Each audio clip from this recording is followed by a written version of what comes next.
ఆషాఢం ప్రారంభం కాగానే కొత్త దంపతులకు ఎడబాటు తప్పదు. కొత్తగా పెళ్లి చేసుకొని మెట్టినింట్లో అడుగుపెట్టిన వధువు ఈ నెల రోజులు తిరిగి పుట్టింటికి తీసుకెళ్లిపోతారు. ఈ నెల రోజులు అత్తా కోడలు అత్త అల్లుడు ఒకే ఇంట్లో ఉండకూడదు అంటారు. అప్పట్లో ఉమ్మడి కుటుంబాలు కాబట్టి ఈ నియమాలన్నీ పాటించేవారు. ఇప్పుడు పెళ్లి చేసుకొని ఉద్యోగాల రీత్యా కుటుంబాలతో కలిసి ఉండడం లేదు. అందుకే భార్యాభర్త మాత్రమే ఉంటే ఆషాఢంలో ఎడబాటు పాటించాల్సిన అవసరం లేదు.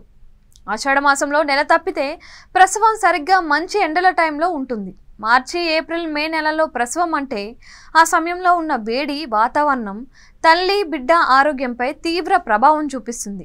పైగా వేసవిలో సాధారణ ప్రసవాల సమయంలో అధిక రక్తస్రావం జరిగే అవకాశం ఉంది. పైగా అప్పట్లో హాస్పిటల్స్లో సరైన వైద్యం అందేది కాదు. అందుకే సాంప్రదాయం పెట్టారు పెద్దలు. పైగా వర్షాకాలం ప్రారంభమైన వ్యవసాయ పనులు మొదలయ్యే సమయం ఇది. అప్పట్లో కుటుంబం అంతా కలిసి వ్యవసాయ పనులు చేసేవారు. ఒక్కరు తగ్గిన పనులు ముందుకు సాగేవి కాదు. కొత్తగా పెళ్ళైన జంట ఇంట్లో ఉంటే వ్యవసాయ పనులకు అడ్డంకి ఏర్పడుతుంది అనే ఉద్దేశంతో ఆషాఢంలో ఎడబాటు అనే నియమం పాటించడం మొదలుపెట్టారు.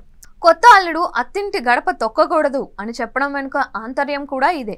మరో ముఖ్యమైన విషయం ఏంటి అంటే అప్పట్లో ఉమ్మడి కుటుంబాలు ఉండేటప్పుడు కొత్తగా పెళ్లి చేసుకొని అత్తింట్లో అడుగుపెట్టిన అమ్మాయి పుట్టింటికి ఒక్కసారిగా దూరం అయిపోవాల్సి ఉంటుంది. కొత్త వాతావరణంలో అడుగుపెట్టిన తరువాత తిరిగి పుట్టింట్లో నెల రోజులు ఉంటే అక్కడ పరిస్థితులకు తగ్గట్టు ఎలా ఉండాలో, ఆ కుటుంబంలో ఒకరిగా ఎలా మెలగాలో పెద్దలు నేర్పించి పంపించేవారు.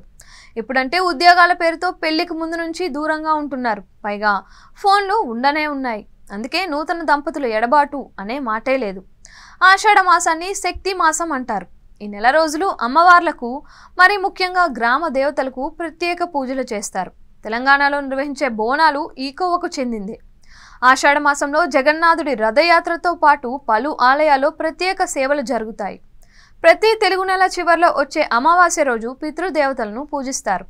ఆషాఢంలో వచ్చే అమావాస్య మరింత ప్రత్యేకమైనది. ఈరోజు పవిత్ర నదుల్లో స్నానమాచరించి పితృదేవతలకు తర్పణాలు విడిచిపెడతారు. దక్షిణాయనం ప్రారంభమైన తరువాత వచ్చే మొదటి అమావాస్య కావడంతో ఈరోజు పితృదేవతలను పూజిస్తే జనన మరణ చక్రం నుంచి విముక్తి పొంది మోక్షం లభిస్తుంది అని పండితులు చెబుతారు. ఆషాఢ మాసంలో వాతావరణంలో వచ్చే మార్పులు, పొలం పనులు కారణంగా చేతులు పాదాలపై ఇన్ఫెక్షన్లు వస్తాయి. అందుకే ఈ నెలలో గోరింట పెట్టుకోవాలి అనే సాంప్రదాయం తెచ్చిపెట్టారు.